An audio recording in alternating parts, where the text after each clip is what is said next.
예, 오늘 말씀은요, 창세기 14장 말씀인데요. 우리가 2주 전 7월 마지막 주에 본문 3개 구절 제가 뽑아와서 했는데요. 오늘은 23절까지 함께 나누고자 합니다. 창세기 14장 17절부터 23절 말씀입니다. 아브라함이 그돌라오멜과 그와 함께한 왕들을 쳐부수고 돌아올 때에 소돔 왕이 사회 골짜기 곧 왕의 골짜기로 나와 그를 영접하였고 살렘 왕 멜기세덱이 떡과 포도주를 가지고 나왔으니 그는 지극히 높으신 하나님의 제사장이었더라. 그가 아브라함에게 축복하여 이르되 천지의 주제이시오 지극히 높으신 하나님이여 아브라함에게 복을 주옵소서. 너희 대적을 내 손에 붙이신 지극히 높으신 하나님을 찬송할지로다. 아멘. 아브라함이 그 얻은 것에서 10분의 1을 멜기세덱에게 주었더라. 소돔 왕이 아브라함에게 이르되 사람은 내게 보내고 물품은 내가 가지라. 아브라함이 소돔 왕에게 이르되 천지의 주제이시요 지극히 높으신 하나님 여호와께 내가 손을 들어 맹세하노니 내 말이 내가 아브라함으로 치부하게 하였다 할까 하여 내게 속한 것은 실 한 오락이나 들 맺은 한 가닥도 내가 가지지 아니하리라. 아멘.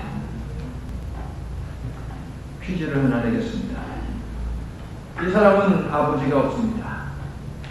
이 사람은 어머니도 없습니다. 그렇다고 해서 고아인 것은 아니에요. 이 사람은 시작도 없어요. 이 사람은 끝도 없어요. 다르게 이야기하자면 태어나지도 않았고 그렇다고 죽지도 않았어요. 그런데 이 세상에는 분명히 있었다는 것이죠. 누가 이 사람을 알고 계시나요? 멜기세덱입니다. 멜기세덱은요 아브라함 시대에 등장하는데요. 아브라함이 4개 나라와 연합한 거대한 군대에 맞서서 싸우는데요. 군인들이 아브라함에게 몇 명 있었어요? 318명밖에 없었어요. 자, 아브라함이 대적한 4개의 나라가 하나의 군대를 이루었잖아요. 이 4개 나라가요 5개 나라하고 싸웠는데 이겼어요. 그러면 센 나라예요? 약한 나라예요? 아주 센 나라예요. 이 센 나라를 318명 데리고서 싸운다고요? 말이 돼요? 안 돼요? 말도 안 되는 전쟁이에요. 그런데요 가뜩이나 이겼으니까 이 사람들이 얼마나 그냥 사기충천이잖아요. 자신감에 넘쳤을 것이에요. 하지만 모두의 예상을 깨고 아브라함과 그의 318명의 군사들이 전쟁에서 이깁니다. 자, 지난주에는요 히브리서 설교자가 재해석해낸 멜기세덱을 우리가 만났는데 자, 재해석하지 말고요. 시편 110편의 기자가 먼저 해석해내고요. 히브리서 기자가 재해석을 했는데 자, 해석은 빼버리고 그냥 오늘 창세기에 등장하는 14장에 등장하는 이것만 가지고 도대체 멜기세덱은 누군가라고 하는 것을 우리가 좀 이야기를 해보려고 해요. 멜기세덱 살렘의 왕이라고 이야기합니다. 살렘, 자 여기는 여기에 옛날 이름이라고 그랬죠? 어디요? 예루살렘의 옛날 이름이다라고 학자들이 그렇게 강력하게 추정을 하고 있습니다. 이방인의 땅이에요. 하나님을 믿는 백성들이 거기 살지 않아요. 이방인의 땅입니다. 자, 그러므로 멜기세덱은 누구예요? 이방인이에요. 예루살렘에서 통치하고 있는 이방인들의 왕이에요. 자, 그런데요 살렘의 왕이 멜기세덱이요. 자, 여기 있어요. 여기 4나라가 있습니다. 여기 5나라가 있어요. 막 싸우고 있어요. 그런데 멜기세덱은 뭐하고 있어요? 이 전쟁이 들어가요? 안 들어가요? 안 들어가요. 뒤에서 그냥 딱 빠져 있습니다. 그렇다면 멜기세덱이 눈치 봤을까요? 이기는 편 우리가. 누구라도 이기면 내가 그쪽 편에 서야지. 이게 멜기세덱의 전략이었을까요? 아니에요. 눈치 보기 위해서 멜기세덱이 전쟁에서 벗어나 있었던 것이 아닙니다. 자, 전쟁이 벌어진 이유에 대해서 우리가 한번 살펴볼 필요가 있어요. 4개 나라하고 5개 나라하고 싸웠는데 왜 싸웠냐면 4개 나라 중에 엘람이라고 하는 나라가 있습니다. 엘람이라고 하는 나라가 있는데 그 나라의 왕은 그돌라오멜이에요. 그돌라오멜. 그런데 이 엘람이 어디에 있었느냐? 학자들이 추정하기를 저 위에 메소포타미아, 이쪽이 메소포타미아, 그 다음에 팔레스틴, 요 밑에가 이집트거든요. 저 북쪽에 있었는데 세력을 점점 확장해 나가면서 점점 치고 내려오는 것이에요.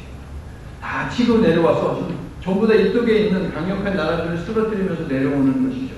그래가지고 지중해 있는 데까지 내려왔어요. 5개 나라는 어디에 있느냐? 자, 지중해 남쪽, 여기에 몰려있는 나라들이죠. 자, 이 나라를 점령을 하고, 이 그돌라오멜이 무엇을 했냐면, 세금을 받았어요. 조공을 받았어요. 그렇게 1년, 2년, 3년 계속해서 이 5 나라는 세금을 갖다 바쳤어요. 나라에 가뭄이 찾아와도 갖다 바쳐야 돼요. 12년을 그렇게 갖다 바쳤어요.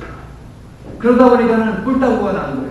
야, 그러지 말고 우리가 힘을 합쳐가지고 그돌라오멜을 상대로 한번 싸우자 결심을 했어요. 그래가지고서 싸우려고 하니까 그돌라오멜이 혼자서 대적하기가 너무 힘든 거예요. 그래서 주변에 있는 3개의 나라한테 야, 니네들 나 좀 도와봐. 도움은 내가 이제 뭐 줄게 라고 이제 약속을 했겠죠. 돈을 주면서 고용을 하는 것이지 그냥 고용하지 않습니다. 그렇게 해서 전쟁이 벌어지는 것이에요. 누가 이겼어요? 4개 나라가 5개 나라를 이겼어요. 반역한 나라 중에는 소돔의 왕도 있었어요. 5 나라 중에는 소돔의 왕도 있었어요. 이 소돔에 아브라함의 조카 롯이 살고 있었죠. 기억하시죠? 이제? 그죠? 이 소돔의 왕이 있었어요. 다 뺏겼어요. 사람도 빼앗기고, 그 다음에 재산도 빼앗기고, 다 빼앗겼어요. 자, 이 그돌라오멜은 이제 뭐, 누가 감히 나한테 또 반기를 들 거야. 누가 감히 나한테 반역할 거야. 라고 하면서 고개를 빳빳이 세우고 있습니다. 그때 파리 한 마리가 째장 나타나서 윙윙윙윙 하면서 괴롭히네요. 성가시게 하네요. 이 파리가 누구예요? 아니 4개 나라가 연합했으면 이거 수십만의 군대입니다. 그런데 319명의 사람이 짜잔 나타나가지고 야 우리 한번 붙자 라고 하니까 이거 파리가 앵앵되는 거예요. 아주 가소롭죠. 가짠치요. 그렇게 해서 4나라 5나라 전쟁이 있고 잡아삼키고 아브라함하고 이제 또 싸우는 것이죠. 그런데 패배했어요. 이 4나라가 319명한테 패배했어요. 이거 말도 안 되잖아요. 분명 그돌라오멜은요 다시 전열을 가다듬고 안 되겠다. 우리가 좀 얕잡아 봐가지고 교만해가지고 이번에 패배했으니까 다시 붙어가지고 저것들을 완전히 싹 쓸어버려야지 라는 마음이 왜 없었겠습니까? 자 이제 요 나라들 아브라함 한쪽에 놓고요. 자 주변에 있는 다른 나라들 우리가 한번 봅시다. 이 다른 나라들은요 살피고 있는 것이죠. 전쟁이 벌어지고 있는 것을 보는 것이에요. 그돌라오멜이 괴팍해요. 한번 치고 싶은데 힘이 약해서 치지를 못해요. 다 숨죽여서 있는 상태예요. 눈치만 보고 있습니다. 그렇기 때문에 아브라함이 그돌라오멜을 물리쳤을 때에 그 누구도 대놓고서 아이고 잘했다 하면서 아브라함을 칭송하지 못합니다. 왜요? 그돌라오멜이 와가지고 붕 칠 수 있으니까. 그런데 눈치 보지 않고 한 사람이 짜잔하고 전면에 등장합니다. 누구예요? 멜기세덱. 살렘의 예루살렘의 왕으로 있는 멜기세덱이라는 사람이 갑자기 앞으로 나와가지고 아브라함 잘했다라고 칭찬을 하는 것이에요.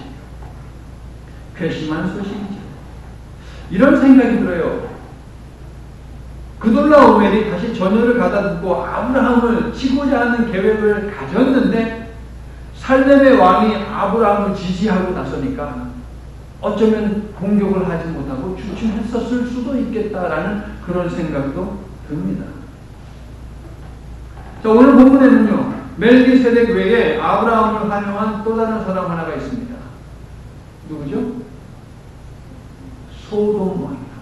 소돔 왕이 아브라함을 환영해요. 멜기세덱보다 먼저 환영합니다. 영접해요. 그런데 소돔 왕의 관심은 어디에 있습니까? 아브라함이 되찾아온 인질들 그리고 그들 손에 있는 여러 가지 물질에 관심이 있어요. 아브라함에게도 관심이 없어요. 하나님께는 더더욱이 없어요. 사람과 재물에만 관심이 있었어요. 자, 그런데요 아브라함을 맞이하는 두 번째 사람 살렘의 왕 멜기세덱은 어떻습니까? 아브라함이 들고 있는 물질에 관심이 있었을까요? 아닙니다.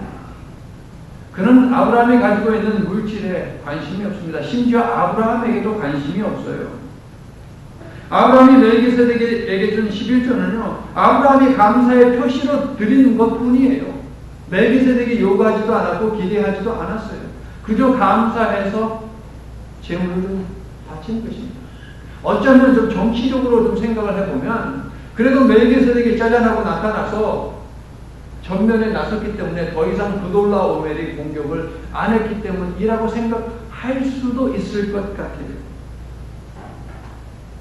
아브라함이 감사의 표시로 11조를 멜기세덱에게 드린 그 궁극적인 이유가 뭘까? 이 두 사람이 고백하는 내용을 통해서 우리가 끄집어낼 수 있는데요. 멜기세덱이 고백한 내용이 맞기 때문에, 그가 지금 향하고 있는 방향이 옳기 때문에 아브라함이 그에게 11조를 드렸다라고 생각을 할 수 있어요. 멜기세덱은요, 아브라함과 그의 군사들을 위해서 떡과 포도주를 준비해 왔지요. 이렇게 말합니다. 너희 대적을 내 손에 붙이신 지극히 높으신 하나님을 찬송할지로다. 지금 아브라함 칭찬하는 거예요? 하나님 칭찬하고 있잖아요. 누가 전쟁에서 이겼는데? 아브라함이 이겼잖아요. 그런데 아브라함을 칭찬하잖아요. 하나님을 칭송하고 있어요.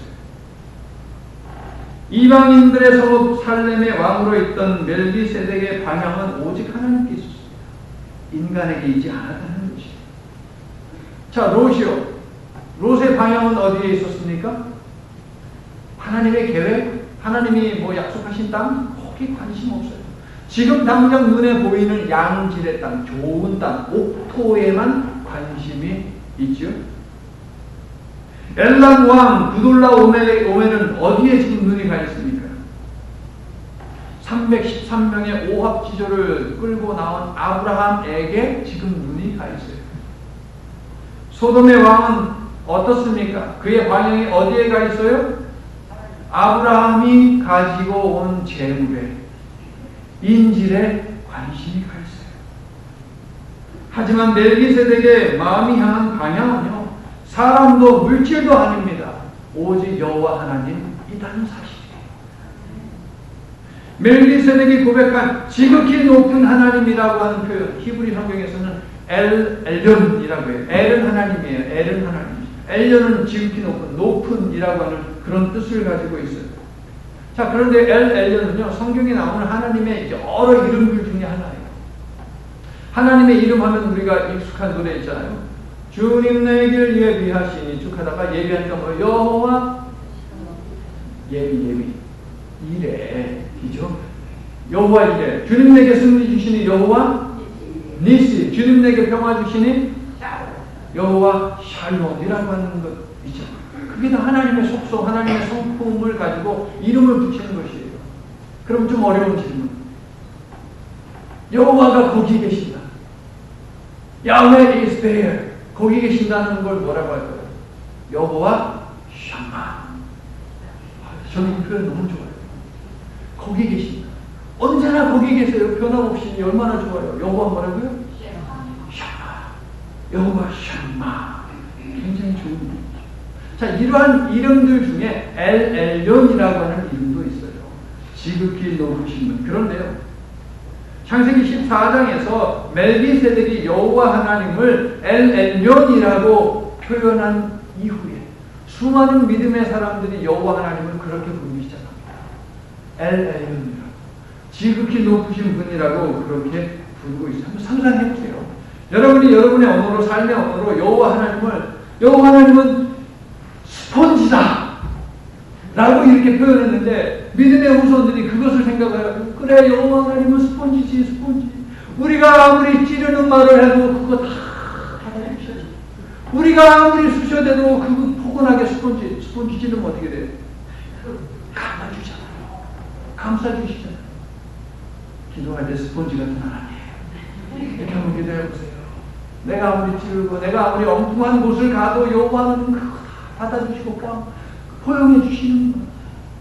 내가 다시 돌아오면 또 이렇게 안아주시는구나.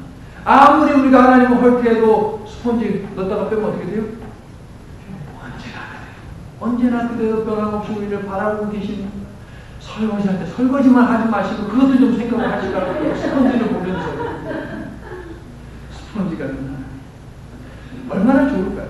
멜기세덱이 저 하나님 나라에서 내가 하나님을 엘련이라고 불렀는데 야, 이 후대의 믿음의 사람들이 그렇게 부르는구나. 굉장히 기분 좋을 것 같아요. 여러분도 하나씩 정하세요. 이제 살면서. 우리 갈렙이 엄마도 이제 신앙생활을 하면서 우리 갈렙이한테 이제 수호한테 하나님은 이런 분이야 라고 다 미술적으로 한번 생각을 합니다. 우리 그 밑에 방에 내려가시면 아기 방에 보면 예쁘게 이렇게 해 놓으셨더라고요. 한번 보세요. 아기 방 냄새가 이렇게 불신합니다. 고맙습니다. 자, 엘yon 지극히 높으신 분.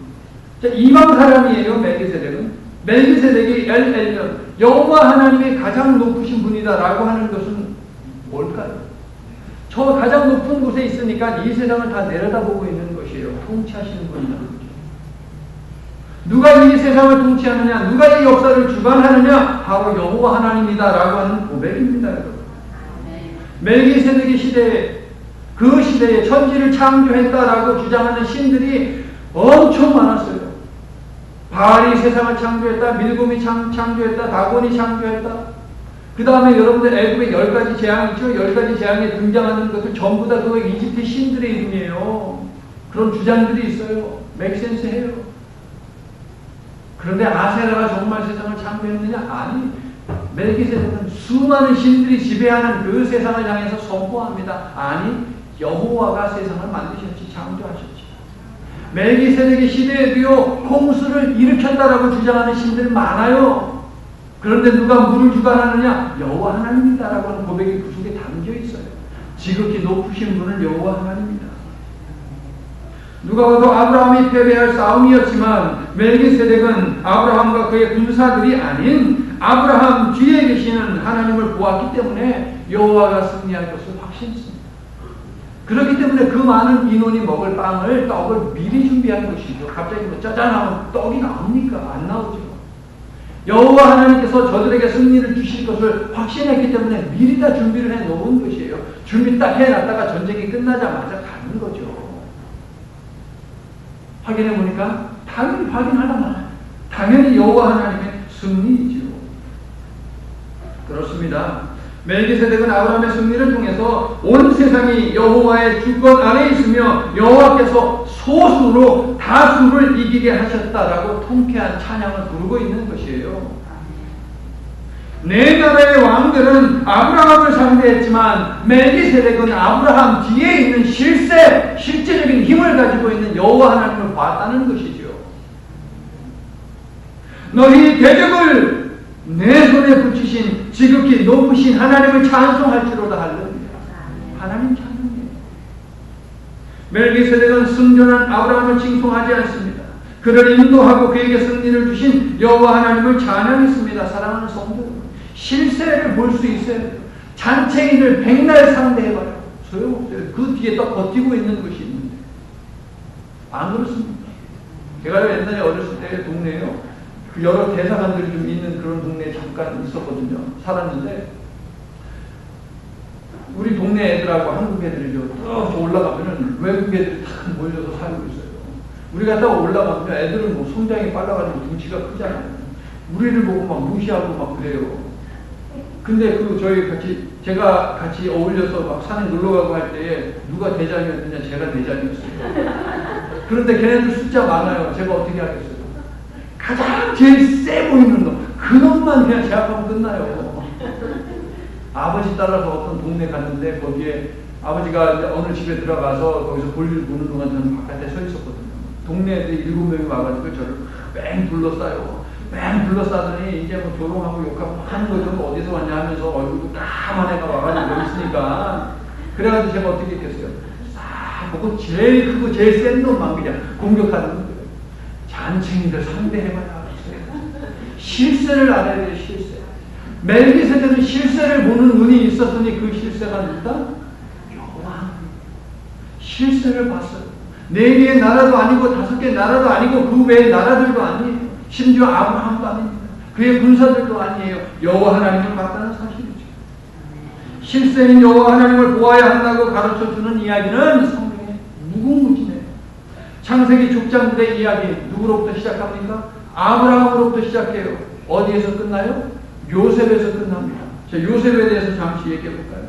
요셉은 형들에게 미움을 받습니다. 질투 때문에. 어디로? 애굽으로 팔려갑니다. 애굽으로 팔려갔는데 하나님께서 도우셨죠. 그래서 그가 애굽의 총리가 됩니다. 7년 풍년이 있었고 7년 흉년이 있었어요. 그런데 그 물질을 잘 관리를 했습니다. 그 온 지역에 기근이 찾아왔어요. 7년 동안 가물고 먹을 것이 없더니 사람들이 죽어나죠. 그래서 가지고 있는 재산이면 땅이면 전부 다 집이면 다 갖다 팔 수밖에 없어요. 일단 살고 가야 되죠.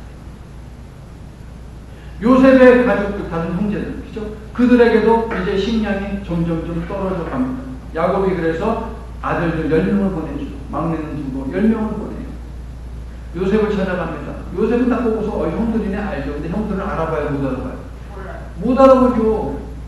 저렇게 높은 자리에 앉아있을 거라고 상상도 못하죠. 아니 심지어 애굽의 총리니 고개를 들고 쳐다보지도 못했겠죠. 자, 일이 어떻게 벌어집니까? 이런저런 뭐 이야기가 있어요. 여러분들 성경책 집에 와서 읽어보시고. 자, 요셉이요. 속이다가 이제 더 이상 정을 억제하지 못하고 자기가 누군지 알리잖아요. 뭐라고 알려요? 눈물을 막 흘리면서 형님들 나 요셉이에요. 형들이 이집트에 팔아먹은 요 얘기 좀 안 했으면 좋겠는데 요 얘기를 해버렸어요. 형님들이 이집트로 팔아넘긴 요셉이에요. 동생이에요. 형들이 순간 얼음이 됐을 거예요. 얼음이 돼서 얼마나 두려워했겠습니까? 그런데 요셉이 뭐라고 이야기합니까? 얼음 하면 그 풀 때 뭐라고 해요? 땡 하잖아요. 얼음 땡. 땡 하면서 형들한테 이렇게 이야기해요. 형님들 두려워하지 마세요. 무서워하지 마세요. 나를 이곳에 보내신 분은 여호와 하나님이에요. 형들이 나를 여기에 보낸 것이 아니라 하나님께서 나를 여기에 보내셨어요. 라고 요셉이 말해요. 자, 이 말을 통해서 요셉이 자신에게 닥친 고난을 어떻게 이해하고 수용했는지를 우리는 알 수 있습니다. 조금 더 들어보세요. 하나님이 큰 구원으로 당신들의 생명을 보존하고 당신들의 후손을 세상에 두시려고 나를 당신들보다 먼저 보내셨으니 그런즉 나를 이리로 보낸 이는 당신들이 아니요 하나님이시라. 하나님이 나를 온 땅의 통치자로 삼으셨습니다. 여기서 요셉에게 있어서 주인공이 누구예요? 하나님이. 주어가 누구예요? 하나님. 온통 요셉에게는 하나님밖에 없어요. 비록 형들이 못된 짓을 하고 자기한테 상처를 주었지만 요셉은 살아가면서 그 상처에 얽매이지 않았어요. 복수의 칼을 갈지 않았습니다. 그것을 넘어설 수 있었어요. 왜요? 하나님께서 계획하신 바가 있다는 것이죠. 하나님께서 나를 이토록 비참하게 만드신 그 이유가 있다는 것이에요. 누구에게 포커스를 맞췄어요? 자기를 억울하게 하고 팔아넘긴 그 형들에게도 실세가 없어요. 실제적인 힘이 없어요. 미디안 상인들에게도 실제적인 힘이 없고 감옥에 있는 간수들에게도 실제적인 힘이 없고 심지어 애굽의 왕 바로에게도 실제적인 힘이 없다. 실제적인 힘은 누가 가지고 있느냐? 여호와 하나님이 가지고 있다라고 하는 얘기들이 요셉 속에 꽉 차 있었기 때문에 요셉은 불평, 불만, 원망하지 않았다는 것이죠, 여러분. 요셉은 하나님을 보았습니다. 형들도 자신의 고난도 아닌 살아계신 하나님, 형제들의 악행 속에서도 선을 이루시는 하나님께 생각의 방향을 두었습니다. 할렐루야. 누가 여러분들 힘들게 합니까? 못되게 합니까? 거기에 방향 두지 마세요. 얼마나 산다고 거기에 에너지 다 쏟으시는 거예요. 버리세요. 하나님이 실세잖아요. 하나님. 살면서 사기나 배신을 당해본 사람들이 제법 많습니다. 그리고 많은 사람들이 사기를 친 사람과 그 사건 그리고 그로 인한 손실에 집중해요. 그렇게 시간과 에너지를 다 쏟아버립니다.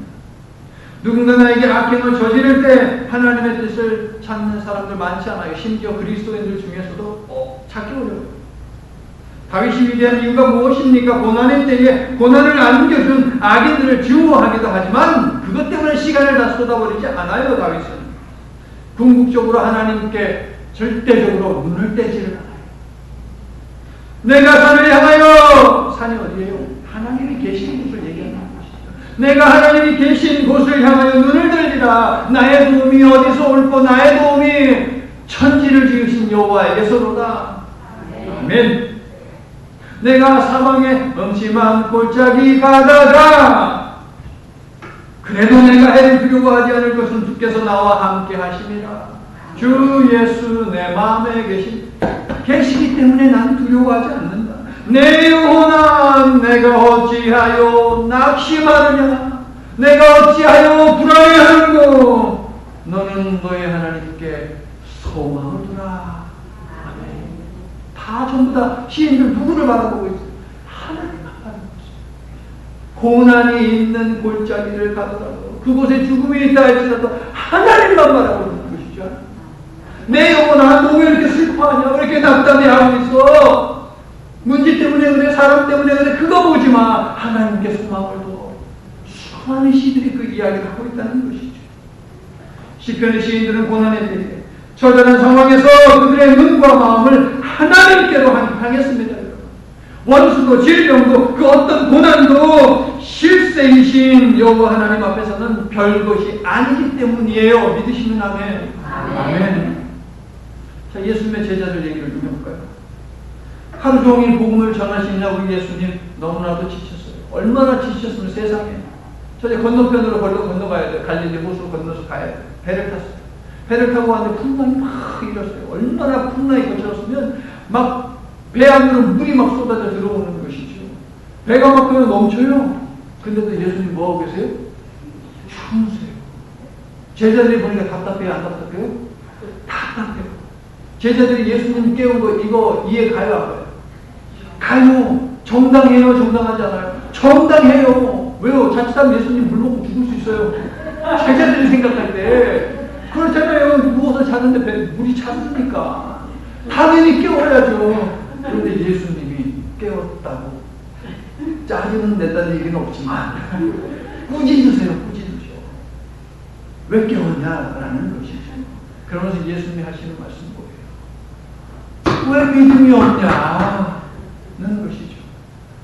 바다에서 또 다른 사건이 하나 있어요. 예수님이 베세다 광야에서 다 사역을 하시고 제자들한테 내가 좀 할 일이 있으니까 너희들 먼저 배 타고 건너가. 내가 금방 쫓아갈게. 근데 또 그날도 풍랑이 엄청 일었다는 것 아니에요. 풍랑이 일어서 제자들 중에 대부분은 바닷사람이에요. 뱃사람이에요. 그러니까는 배 파도를 잘 타고요. 감당하기 힘든 것이죠. 용을 쓰고 있는데 갑자기 저기서 뭔 시꺼머리한 게 그냥 쑥 하면서 바다 위에서 나타나니까 무서워요, 무서워요. 무섭죠. 기절 초풍하죠. 성경에 귀신인 줄 알았더니 귀신인 줄 알았어요. 예수님이 그 모습 보고 뭐라 그래요? 왜 믿음이 없냐? 또 그렇게 이야기했지. 베드로가 예수님이 물 위에 딱 걸어오는 그 모습을 보면서 부러워요, 안 부러워요? 부러워요. 뭐 하고 싶어요? 나도 걸고 싶어요. 예수님 저도 좀 걸으면 안 될까요? 그래 걸어봐. 일로 와봐. 그래서 걸어와요. 그런데 갑자기 풍랑이 치니까 갑자기 심장이 쫄았어요. 그래가지고서 그냥 물에 풍덩 빠져. 왜 믿음이 없느냐? 예수님이 말씀. 믿음이 작은 자여 왜 의심하느냐? 실세가 예수님인데 그 예수님을 보지 못하고 그 예수님을 의지하지 못하여 벌어진 일과 괴로움을 주는 사람을 상대하느라 마음을 다 빼앗겨버린다면 우리 역시 제자들처럼 실패하여 꾸중을 듣고 말 것이에요. 여러분 지금 힘들어하는 일이 무엇이에요? 뭐 때문에 힘듭니까? 그 일에서 눈을 떼시기를 바랍니다. 머리를 복잡하게 하고 마음을 괴롭게 만드는 일에 초점을 두지 마시고 실세이신 하나님께로 마음과 방향을 돌리시기를 예수 그리스도의 이름으로 축원합니다. 자, 우리가 여호수아서를 시리즈로 쭉 나눴습니다. 그죠? 시리즈를 나누는 그 말씀 중에서 우리가 반드시 기억해야 하는 것이 뭐 많이 있지만 두 가지 먼저 오늘 말씀하고 관계돼서 이야기하자면 라합이 정탐꾼들을 숨겨주잖아요. 기생라 여리고 속에 기생으로 있던 라합이 정탐꾼들을 숨기면서 이 여자가 뭐라고 이야기합니까? 너희들이 무서워서 내가 숨겨줬다. 그렇게 얘기해요. 이미 이스라엘 백성들이 가나안 땅에 들어가기 전부터 가나안 사람들은 이미 충분히 두려움에 떨고 있어요. 간담에 서늘해 있어요. 그 이야기를 라합이 합니다. 당신들의 하나님이 저 이집트에서 무슨 일을 했는지 우리는 다 들어서 알고 있습니다. 저 요단강 건너편 아모리 족속들에게 당신들의 하나님이 무슨 일을 했는지 우리는 다 알고 있습니다. 여기서 주인공이 누구예요? 이방 여인에게도 하나님이 주인공이었어요. 자, 그런데요, 여리고에서는 한 사람이 이런 고백을 하지만 기브온이라고 하는 성읍은요, 통째로 온 주민들이 이 고백을 해요. 여리고성이 무너졌습니다. 아이성이 무너졌습니다. 다음에 우리 차례겠는데 금방 기브온 사람들이 그것을 눈치채고 나아가서 변장을 하죠. 멀리서 온 사람처럼 온전히 위장을 합니다. 그리고 다가가서 여호수아하고 조약을 체결해요. 평화 조약을 체결합니다. 그런데 그 거짓을 숨기는데 오래 걸리지도 않았어요. 3일 만에 거짓이 그냥 들통이 났습니다. 자, 그런데요, 이들이 여호수아와 각 지파의 대표들을 처음 만나러 오면서 무슨 이야기를 했냐면, 종들은 당신의 하나님 여호와의 이름으로 말미암아 당신들이 믿는 신 여호와의 이름 때문에 심히 먼 나라에서 왔사오니 이는 우리가 여호와의 소문과 여호와가 애굽에서 행하신 모든 일을 들으며 또 여호와가 요단 동쪽에 있는 아모리 사람의 두 왕들에게 행하신 모든 일을 들었음이니이다. 얘네들한테 지금 주인공이 누구예요? 여호와 하나님이 무서워서 지금 당신들하고 조약을 맺기를 원합니다라고 하는 것이에요. 자, 거짓말이 들통났을 때 이 사람들이 뭐라고 이야기하는지 아세요? 이제 이렇게 이야기합니다. 당신의 하나님 여호와께서 당신들이 믿는 신 여호와께서, 이 말이에요, 그의 종 모세에게 명령하사 이 땅을 당신에게 주고 이 땅의 모든 주민을 당신들 앞에서 멸하신 것이 당신의 종들에게 분명히 들림으로 당신들로 말미암아 우리의 목숨을 잃을까 심히 두려워하여 이같이 하였다. 자, 첫 번째 말에서는 무슨 이야기를 하냐면 여호와 하나님께서 행하신 그 일을 우리가 믿습니다라고 고백하는 것이에요. 두 번째 이야기는 뭔지 아세요? 여호와 하나님께서 모세에게 한 말, 그 말을 우리는 믿는다는 이야기예요. 대단하지 않습니까? 이방 사람들, 하나님이 행하신 일, 이 사람들 눈으로 직접 안 봤어요. 듣기만 했어요. 들었는데 믿어진다라고 하는 것이죠. 모세 본 적도 없어요. 이미 죽었어요, 저쪽 땅에서. 그런데 하나님께서 모세에게 이야기를 해주셨는데 그 이야기를 우리가 믿습니다라고 지금 고백을 하는 것이에요, 이 사람들은. 기브온 사람들 지금 누구를 두려워합니까? 여호수아 두려워해요? 이스라엘 백성들 두려워해요? 여호와. 기브온 사람들이 여호수아와 동맹을 맺으려고 하는 것은 이스라엘을 돕는 여호와 하나님 때문입니다. 그들은 여호와 하나님이 실세다라고 하는 것을 알고 있었던 것이죠. 자, 그런데 이 기브온 사람들이 이스라엘과 동맹을 맺었다, 평화주의 조약을 체결했다라고 하는 이야기가 당시 예루살렘의 왕으로 있었던 아도니세덱의 귀에 들립니다. 근데 기브온이 약한 나라가 아니에요. 굉장히 강한 나라예요. 그 성에 사는 사람들은 하나같이 강하였다라고 성경은 이야기해요. 용사들이 살고 있는 곳이에요. 그런데 생각을 해보세요. 자, 여리고 무너졌어요. 청송이에요. 누구라도 가나안 땅 진입하려면 가장 먼저 만나는 데가 여리고성이에요. 그만큼 강한 성입니다. 아이성 무너졌어요. 그러더니 기브온에 있는 사람, 기브온도 강한 성이에요. 성경은 그렇게 이야기합니다. 그런데 이 성에 사는 사람들이 싸우지도 않고 먼저 가서 무릎을 꿇는 것이죠. 화해를 청한 것이에요. 평화를 맺는 것이에요. 이것이 가나안 지역에 지금 전부 다 퍼질 수가 있어요. 그러니까 예루살렘 왕 아도니세덱이 그것을 보고서 안 되겠다 싶어서 주변에 있는 나라들, 네 나라를 규합합니다. 규합하는데 당시 이들에게, 가나안 사람들에게 있어서 숙적이 있어요. 누구냐면 블레셋 사람들이에요. 이 사람들도 이제 전쟁에 끌어들이는 것이에요. 끌어들여서 함께 싸웁니다. 누구를 공격합니까? 기브온을 공격해요. 왜요? 기브온이 여호수아하고 조약을 체결했기 때문에. 그런데요, 이 아도니세덱이 공격하는 그 구절을 보면 아도니세덱에게는 여호와 하나님이 없어요. 안중이 없어요. 여리고성을 무너뜨리고 아이성을 무너뜨리고 기브온을 굴복시킨 사람이 누구냐면 여호수아예요. 이스라엘이에요. 여호와 하나님 안중이 없어요. 실세가 누구인지 알지를 못합니다. 자, 이제 위기에 처한 기부한 사람들 어떻게 해야 합니까? 도움을 청해야죠. 도움을 청합니다. 얼른 와서 우리를 좀 구해주세요라고 여호수아에게 사람을 보냅니다. 자, 이것은 무슨 이야기냐 하면 여호수아와 이스라엘 백성들에게 도움을 청함으로 말미암아 그들을 전쟁에 끌어들임으로 말미암아 실세이신 여호와 하나님을 전쟁에 끌어들이는 것이에요. 이것은. 그러므로 성도 여러분, 내가 좀 믿음이 약하다 싶으면 믿음이 강한 사람 옆에 붙어 계시기 바랍니다. 여호와 하나님이 함께한 그 백성을 끌어들이는 것이에요. 누구의 도움을 받으려고? 하나님의 도움을 받으려고. 우스갯소리를 이야기했지만 우스개가 아니에요. 믿음이 있는 사람이 내 옆에 있으면 뭐라도 건져요, 우리가. 아멘 하면 그렇게 되죠.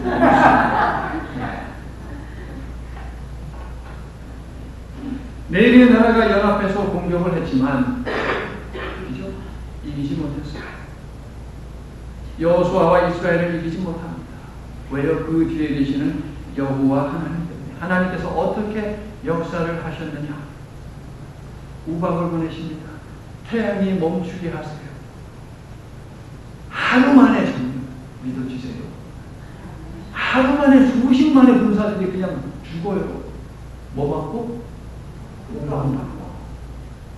하나님께서 역사하셨다는 것이죠.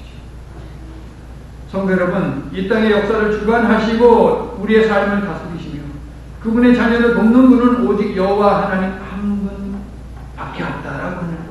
이것을 믿으십니까? 아멘. 여호와가 여러분의 실세이심을 고백합니까? 아멘. 이제 말씀을 마칩니다. 멜기세덱과의 만남이 끝나고 창세기 15장으로 넘어가게 되는데요. 이렇게 시작합니다. 이후에 멜기세덱과의 이야기예요.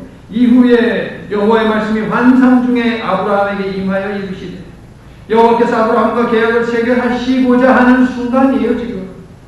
그렇다면 멜기세덱과의 만남은 어쩌면 하나님께서 아브라함을 테스트하기 위한 것이 아닌가 하는 생각이 들어요. 고난할 때에 누구를 바라봐야 하고 전쟁의 승리, 즉 인생에서 승리할 때 누구에게 향해야 하는가? 이런 질문을 던지고 있는 것이죠. 멜기세덱의 답은 무엇이었습니까? 지극히 높으신 만군의 주 여호와, 그분을 향해야 한다라는 것이었습니다. 아브라함 역시 올바른 답을 하나님께 드립니다. 22절 천지의 주제이시여 지극히 높으신 하나님 여호와께 내가 손을 들어 맹세하노니 내가 혹시라도 아브라함이 나 때문에 부욕해 드렸다라고 말할까봐 너에게 속한 것은 이러한 아브라함의 말은 여호와 하나님이 받으셔야 하는 승리의 영광을 가로채려는 인간의 술수에 내가 넘어가지 않겠다라고 하는 고백입니다. 이 고백 후에 무슨 일이 있는지 아세요? 여호와 하나님과 아브라함 사이에 언약 체결 의식이 거행됩니다. 사랑하는 성도 여러분, 하나님으로부터 제사장이라는 권위를 받은 멜기세덱이 우리에게도 방향을 제시하고 있습니다. 모든 상황 속에서 우리가 봐야 하는 방향, 마음을 두어야 하는 방향, 그리고 나아가야 하는 방향은 여호와 하나님입니다. 그러므로 고난이 찾아올 때 하나님을 바라하십시오. 고난에서 이기게 하실 때에 하나님을 향하십시오. 실세는 여호와 하나님이십니다. 이 사실을 믿으시면 아멘. 다 함께 일어나셔서 이 하나님을 우리가 찬양하기를. 지금은 누가 우리를 살릴 수 있고